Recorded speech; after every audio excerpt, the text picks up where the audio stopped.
West Bengal state ইউনিভার্সিটিতে তোমরা যারা 6 সেমিস্টার হিস্ট্রি অনার্সে পড়াশোনা করছো, তোমাদের যে DS-13 পেপারটি রয়েছে আধুনিক ভারতের ইতিহাস, এই পেপারটির 2026-এর লাস্ট মিনিট সাজেশন নিয়ে আলোচনা করব এই ভিডিওতে।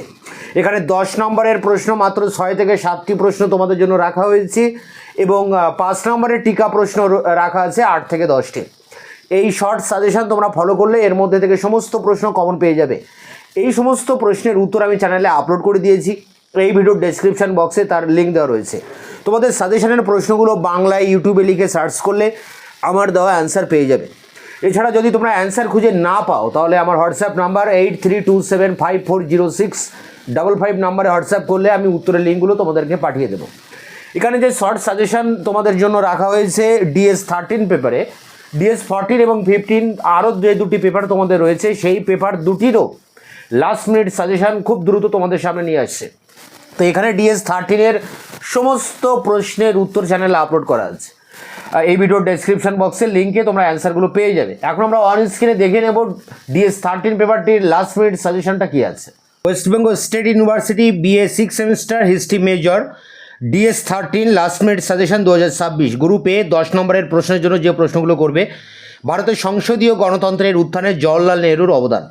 পরটি জোট নিরপেক্ষ আন্দোলনে ভারতের প্রধানমন্ত্রী জওহরলাল নেহরুর অবদান। পরটি আচার্য বিনোবা ভাবের ভূদান আন্দোলন। পরটি তেলেঙ্গানা আন্দোলনের সংক্ষিপ্ত পরিচয়।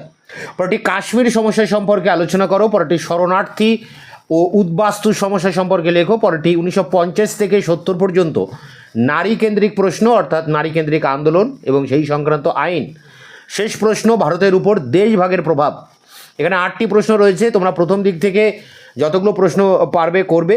এই প্রশ্নগুলোর মধ্যেই তোমরা সব প্রশ্ন কমন পাবে। এর অ্যান্সার চ্যানেল আপলোড করা আছে, ভিডিও ডেসক্রিপশন বক্সে তার লিঙ্ক দেওয়া আছে। গ্রুপ বি, যেখানে 5 নম্বরের টিকা প্রশ্ন লিখতে হবে 4টি, পরীক্ষায় 8টি প্রশ্ন আসবে। সেই 8টি প্রশ্ন কমন পেতে তোমরা 10টি টিকা অবশ্যই দেখবে। নেহেরু লিয়াকত চুক্তি 1950, জুনাগড়ের ভারতভুক্তি বা এই ইউনিট থেকে আসতে পারে দেশীয় রাজ্যের ভারতভুক্তি। 1947 সালের ভারতীয় স্বাধীনতা আইনের ধারা। পরটি রাজ্য পুনর্গঠন আইন 1956। সংবিধানের 5টি বৈশিষ্ট্য। সংবিধানের প্রস্তাবনা।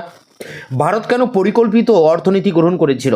পরটি 1962 সালের ভারত চীন সংঘর্ষ বা যুদ্ধ। পরটি 1971 সালে ভারত পাকিস্তান যুদ্ধ। পরটি কোরিয়া যুদ্ধে ভারতের ভূমিকা। এখানে 10টি টিকা প্রশ্ন রয়েছে। এই সমস্ত প্রশ্নের উত্তর চ্যানেলে আমি আপলোড করে দিয়েছি, ভিডিও ডেসক্রিপশন বক্সের লিঙ্কে তার অ্যান্সারের লিঙ্ক দেওয়া আছে।